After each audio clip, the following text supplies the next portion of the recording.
Welcome my YouTube channel Islamic Tutorials. Please subscribe, turn on bell icon. अस्सलाम वालेकुम my all friends, कैसे हैं आप सब? आई होप सब बेहतर होंगे, खैरियत से होंगे, ठीक ठाक होंगे।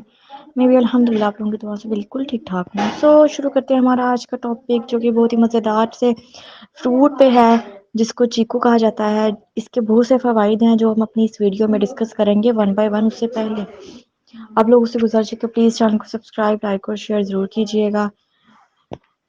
चीकू के जो फ़वाइद ये हैं कि विटामिन ए कसरत से होने की वजह से चीकू आपकी बीनाई को बेहतर बनाने में मदद देता है। मीन्स कि आपकी आई साइट के लिए बहुत अच्छा है। इसका इस्तेमाल मुख्तलिफ किस्म के सरतान से भी महफूज, कैंसर में ये लोग जो कैंसर के पेशेंट अगर वो ये यूज़ करते हैं तो उससे काफ़ी फ़ायदा मिलता है। इसका इस्तेमाल आपके मैदे को आराम देता है। कैल्शियम और फास्फोरस की वाफर मिकदार की वजह से हड्डियों को भी बहुत मजबूती फराहम करता है। मीन्स इसमें कैल्शियम है, सो आपकी हड्डियों का कोई भी इशू है, लाइक आपको दर्द है, वीकनेस है किसी भी चीज़ का, तो वो आपका इसमें हल हो जाता है। कब्ज़ को दूर करता है। जिन लोगों को कब्ज़ का इशू रहता है, मेल है, फीमेल है, बच्चे हैं, मोस्टली छोटे छोटे बच्चों को भी इस चीज़ का इशू रहता है। तो उन बच्चों को छोटे छोटे पीसीज में काट कर अगर हम चीकू का देते हैं तो उससे बड़ा फ़ायदा होता है उनको। दौरानी हम्मल, ड्यूरिंग प्रेगनेंसी में भी आप चीकू का यूज़ कर सकते हैं। गुर्दों की बीमारी के लिए बहुत अच्छा है, आपके मैदे के लिए बहुत अच्छा है।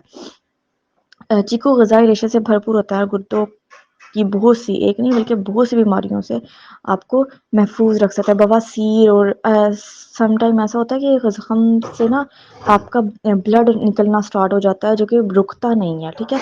उसके लिए बड़ा बेहतरीन है ये। अगर आप इसको खाना स्टार्ट करते हैं तो आपके खून में वो गाढ़ापन आ जाता है, जिससे आपका जो खून है वो बहना कम हो जाता है। आई होप मेरी आज की वीडियो आप लोगों को पसंद आई होगी। लाइक, शेयर, सब्सक्राइब ज़रूर कीजिएगा और दुआ में याद रखिएगा।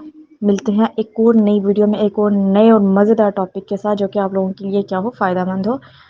तब तक के लिए अपना ख्याल रखिएगा, दुआ में याद रखिएगा। अल्लाह हाफ़िज़।